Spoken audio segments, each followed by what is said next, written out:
Last night, after the PDP Laban National Council meeting, where I delivered the welcome remarks as Governor of Cebu, since the National Council meeting was held right here in Cebu, we flew to Manila.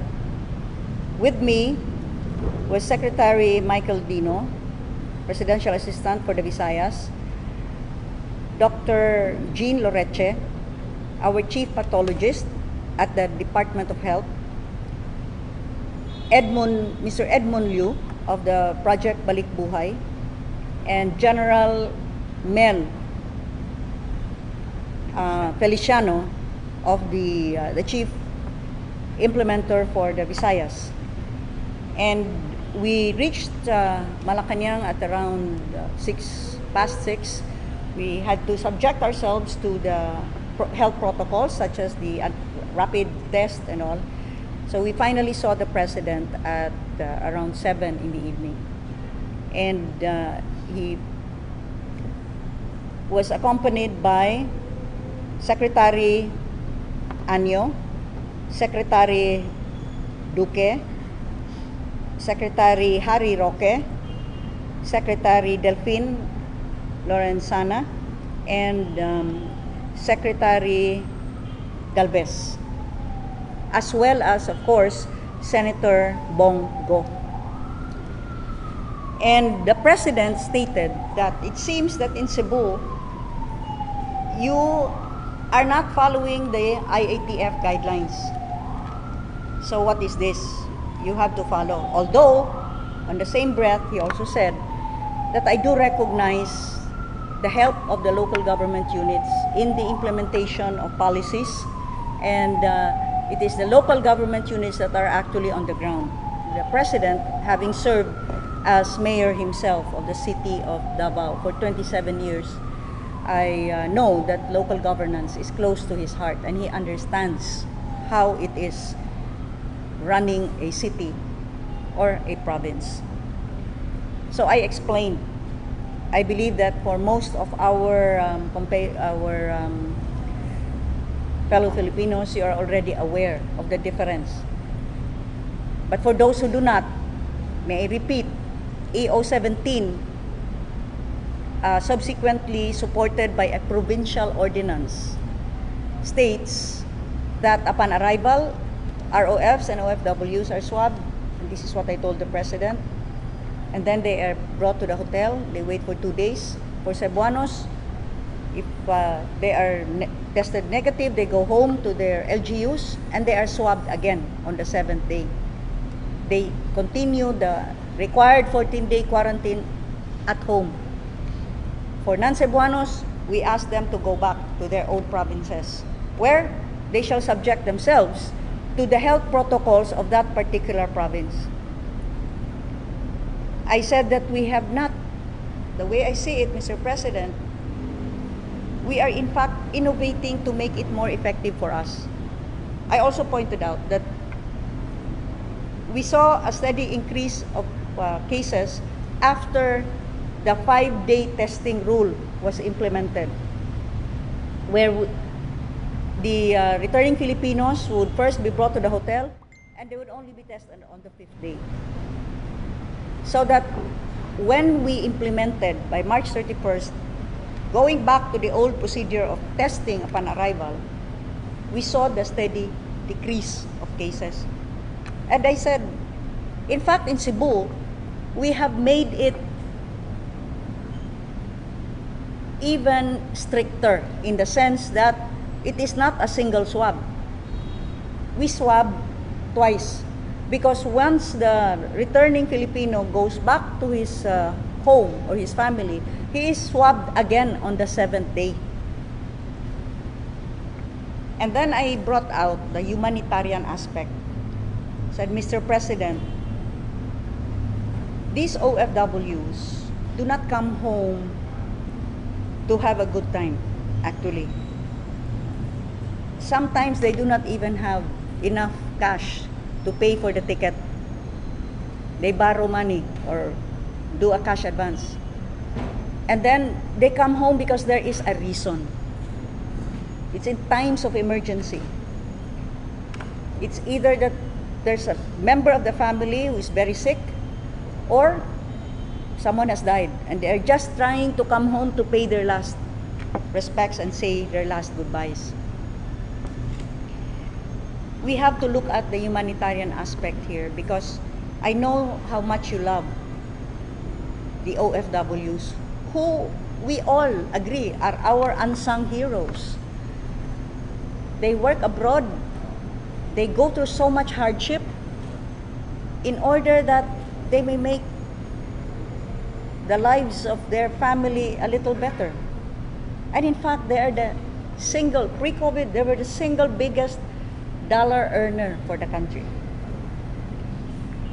Now, while this new policy would put further strain on the OWA, because instead of paying for 2 days, this policy of IATF requires a 10-day stay in the hotel, which means that would multiply by 5 the cost. Worst is the strain on returning Filipinos where there is no OWA. And they would have to pay. And they will not be paying the discounted rates of OWA. In Cebu, it's 1/4. But they would have to pay the standard hotel rates of 3,000 to 5,000. So 30,000 to 50,000. You know, that amount of cash can do so much to help their family, and yet they spend it in the hotel.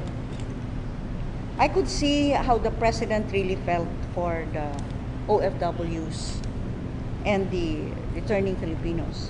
But he asked for Secretary Duque's opinion, and Secretary Duque started talking about variants, and it's really dangerous, and you know, even if they are tested, you know, they can still be, it can be a false negative, and then when they go home, they may be you know, there's the transmission. And I said, I'm sorry, but if you do not believe the first test, and that's RT-PCR, then why must we conduct another test on the 7th day? What makes the first day test different from the 7th day test if you do not believe that if a person is negative, that is possibly false negative? What about on the 7th day? Well, you wait for that stretch. How do we monitor these returning Filipinos? We do not have enough hotel staff. How do we know they will not have interaction with hotel staff? And if they're in fact infected, they could already cause what you are afraid of, transmission. Well, you know, Secretary Anyo said, you know, well, you are probably showing that it's working, but what if other regions will do the same and nobody will follow anymore because they will have their own way? Well, my answer to that was, shouldn't it be the other way? Like, if you see something working, wouldn't it be worth it to study it? And perhaps find out why it's working? And see if this could perhaps be applied to other regions? If you were to be very, very strict about it, we are only arguing about the hotel stay, which is a heavy financial burden and a heavy emotional burden on our both OFWs and ROFs, away from their families, especially in times of emergency, the very reason why they came home. You know, Dr. Jean Loreche came complete with her figures and showed that Cebu has been able to manage. The variant that you had first segregated as P.3, which later on they called the Central Visayas variant. We are so special to them, really. Very special. You know, in other places, it's called the UK variant, South African variant, it's called now the Indian variant. But in the entire universe, there is only one regional variant, and that's the Central Visayas variant. Because they were saying, you know, this can be like Indian variant and all. See, Dr. Jean showed that we were more, you know, we have been more religious in sending samples. And in the samples that were sent, there was only one that was really confirmed as a UK variant. However, we were able to show that testing upon arrival showed a 0.30 positivity. So that 0.30 were found to be positive. You see, if we were only test them in the 7th day, what would have happened? I also said, because they were insisting that it should be on the 7th day because it's the strongest, you have the highest viral load. So I just asked the very simple question. If we believe that everybody should be tested on the 7th day, are we to presume that everybody who arrives every day coming from different countries, subjected to different environment, are all to be reckoned from day one, that they could have been already infected pero day one? Because we are all counting them as day one. I said, what if someone arrived and he's already day 5? But we did not test him because we'll have to test him on the 7th day. By that time, he would have already passed his highest viral load. And he could already have been talking with the hotel staff, or for all you know, might have escaped from his hotel room to go to his family. I mean, these are just very simple questions, but they say that our science tells us that, it should be done this way. So Dr. Loreche said, because Secretary Duque emphasized to the President that, variants might be very highly transmissible and very lethal. It could be, very virulent. So it was Dr. Jean Loreche who said, viruses mutate all the time, Mr. President. That's the nature of the virus. And that is why there will always be several variants. Variants. And that it is all about being able to contain and being able to manage. In the end, the President advised Secretary Duque to study our procedure here and see if this could possibly be a good way or innovation that could be adapted. Secretary Duque at first said that, yes, we will discuss this, but or words to that effect, that our minds are made up. So the President had to repeat to study. So they were given until Thursday. At least we did all that we could. Secretary Michael Dino, in fact, because Secretary Anyo said, okay, your cases may be low in Cebu, but we have data to show that the cases in other provinces are rising because they came from Cebu. So Secretary Michael Dino had to speak up for Cebu, being a Cebuano himself. And he said, I'm sorry, I find that statement very unfair. How can you prove that? I found it illogical. Because if they came from Cebu, how come our cases are dropping? Wouldn't the more logical thing have been, our cases are rising, and so we are infecting the others? But, well, it gets more and more confusing over there. I think si Senator Bongo, and I have to say this, he really spoke up for the Cebuanos and the ROFs and OFWs. So we have to thank Senator Bongo. He said that, I've been to Cebu, Mr. Mayor, he calls the President Mayor. I've been to Cebu together with ES Medialdia. Cebu is doing good, doing fine. We can see that how they are facing this crisis is in a way that they are able to manage and able to, in fact, open the economy now and tourism. So, and I also know what a heavy burden this is for our OFWs and ROFs, because I get all of these calls asking for help. See, Senator Bongo. So he spoke up for this, and he said it's really worth studying how Cebu is doing it. I could see that the President's heart was really for the OFWs and ROFs. I mean, he's a very sincere person, so I could see that. He also understood the duty that all local chief executives face, the accountability to the people that we carry every day.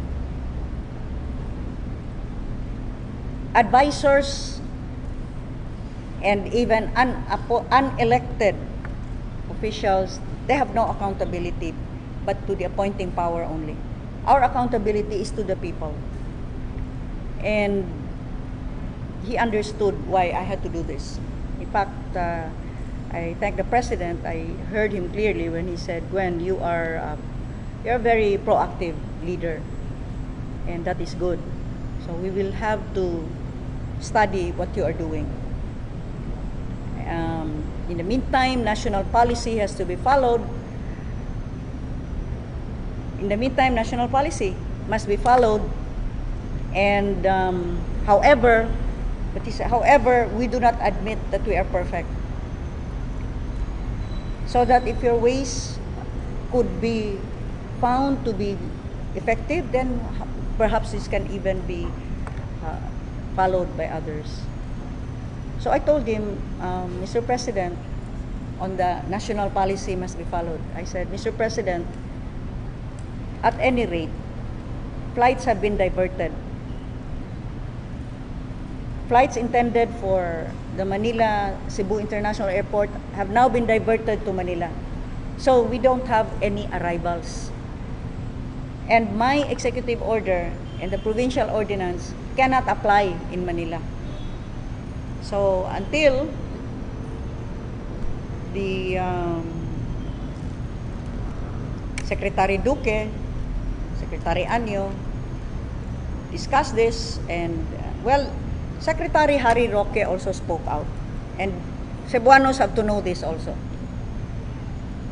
He stayed in the middle. He said, Mr. President, I have to speak. I know that you asked me to speak to Governor Gwen, knowing that she's my BFF. And every time that I talked to her, I kept on repeating that national policy, IATF is national policy, and national policy must be followed. But on the other hand, Mr. President, maybe it's time to ask, why is Cebu still MGCQ after a long 10 months? NCR was never able to achieve that. So what is Cebu doing? Maybe it's time for us to study how Cebu is doing it. That was his statement. In fact, I was happy because at last here is someone, a spokesperson of the IATF, keeping an open mind about finding out what are we doing right over here in Cebu.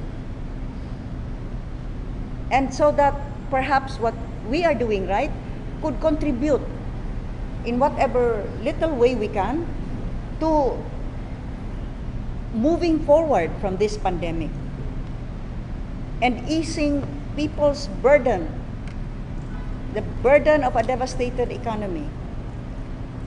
But at the same time, being able to maintain health and safety protocols, because obviously numbers don't lie, figures don't lie. Our cases continue to be low. But then, for those that may be experiencing high numbers now, maybe they could also people's burden. They may also take a page from the Cebu Handbook on how we managed times when we had increases or surges. Perhaps that's something that might help. I mean, we are all Filipinos here. We want to help each other. Let's help each other as a country, as a nation. And this is not all talk over here in Cebu. This is all supported by validated, verified irrefutable data. Just a follow-up. What will happen to your executive order? Padayon Gihapon, status quo? Once the period of diverting the flight would have elapsed. You know, I never answer speculative questions. You know that. You know me better than that. So I am reporting to you on what is. I do not want to be those that I have recently criticized, that they have with their hypotheses come up with policies that severely burden people because they have based all of this on their presumptions and speculations. Could they at least give a say as to when they would have the final say on the He was given until Thursday. Si Secretary Duque. In fact, the President repeated that. So doon na ba yung meeting na hitabo ko with Secretary Duque and you? No, I don't know. He said he will confer with his advisors again. The ones who are calling us Central Visayas variant and who keep on hammering the fact that cases in Central Visayas are rising. I just want to make it very clear to the rest of those of you who are listening right now, who are watching right now, Central Visayas, I repeat, is not just Bohol or Negros. They are part of Central Visayas. But so is Cebu, and so is Siquijor. And the 4 provinces are 4 separate islands.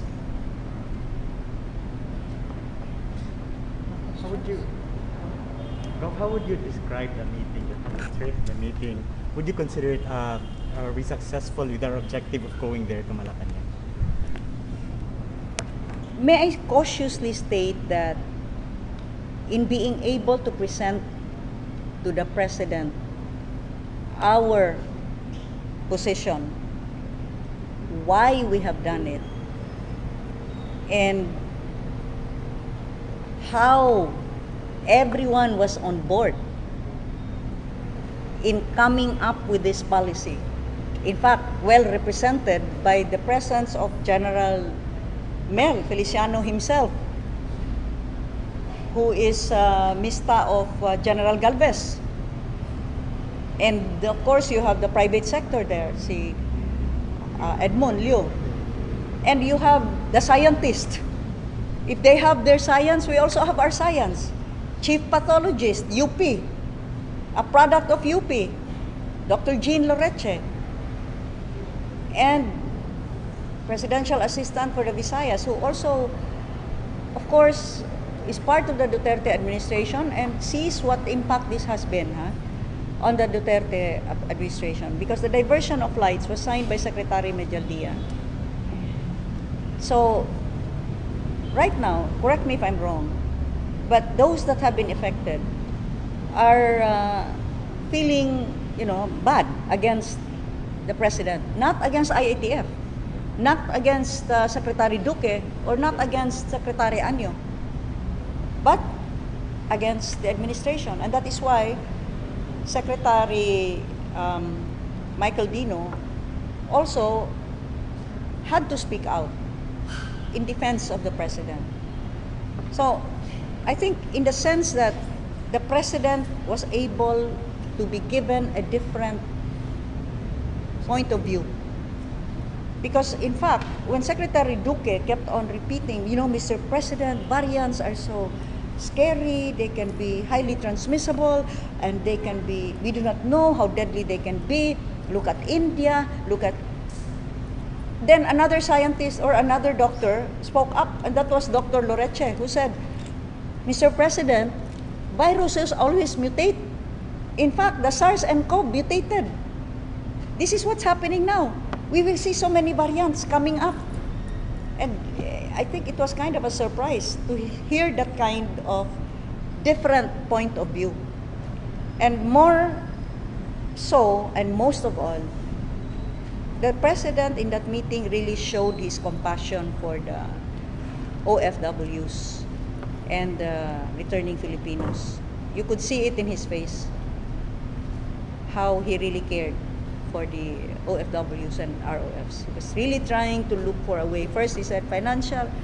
He was asking for a budget, if we have enough.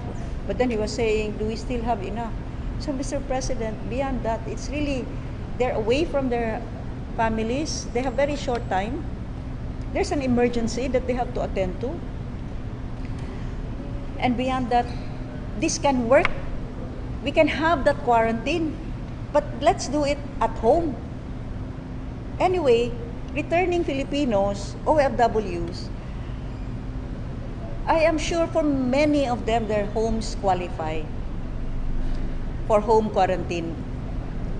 Well, Secretary Duque started saying that, but we have now found out that the high transmission is caused at the home. It's because of this home quarantine that is caused the transmission. It's very high. So I had to remind him, Secretary Duque, home quarantine is allowed by your DOH memorandum. You have a DOH memorandum circular which defines what homes can qualify for home quarantine. So you sanction it. You allow it. How would you describe the meeting, the entire meeting? Is it tense or is it kuan lang, chill? No, it's okay. I mean, may I say also that Secretary Duque, Secretary Anyo they were not hostile, no? They were very courteous. Secretary Galvez and Secretary Delfin were very quiet.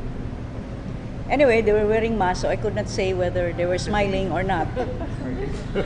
But they never said a word. Senator Bong spoke up for us. We have to thank him for that.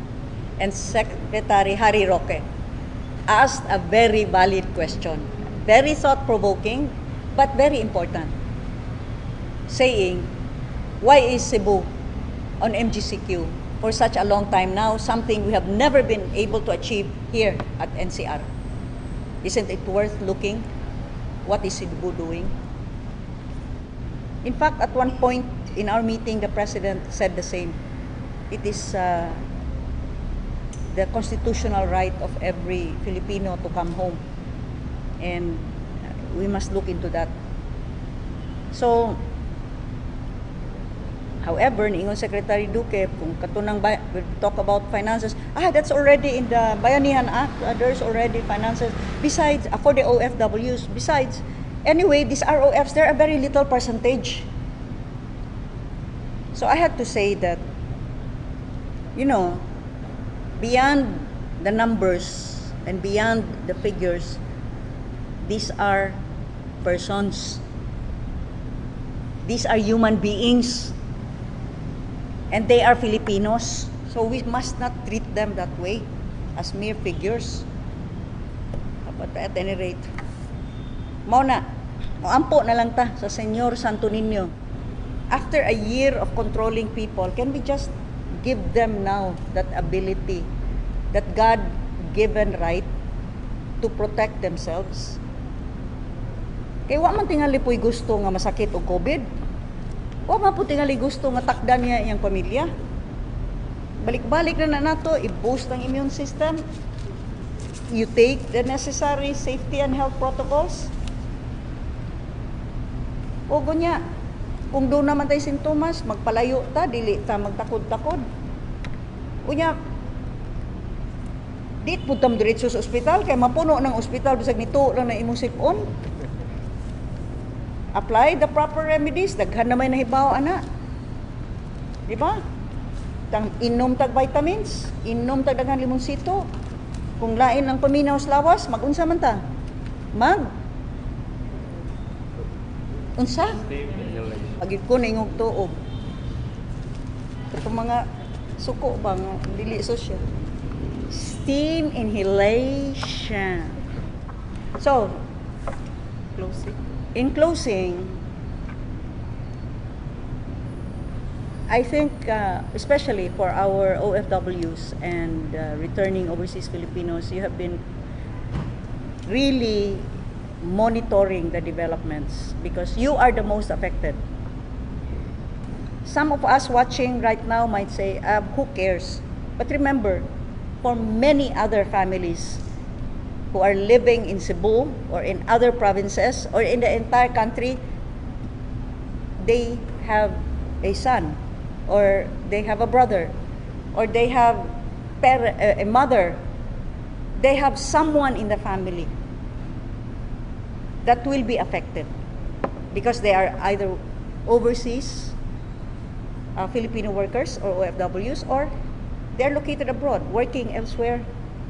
They are now living there, but they'd like to come home at certain times. So many Filipino families are affected by this. So we are trying to find a way. No, we have found that way, in fact, with our system here.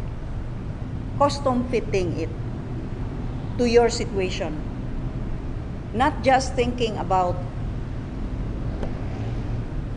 the science, although our science seems to prove that it's working better with a direct swab upon arrival, but also taking into consideration, and this is more important, the humanitarian side of it, because you are Filipinos as well. If here, in our own country, well, in the province, we do not require an RT-PCR test anymore for fellow Filipinos arriving in the province, or for other LGUs, if they do require, and you take the test and you are negative, you're allowed to walk around. So what is the difference? Is it the variants? Then it's so much better we are able to catch it upon your arrival, so that we can test it immediately, whether you have been infected or not. But on the other hand, let us realize that there cannot be a double standard, actually, in the treatment of Filipinos. Every Filipino has a right to come home and be with his family. And so we hope that everything will work out in the end for you, our OFWs and ROFs. We pray that all will be well. Daghan kaayong salamat. Maayong hapon.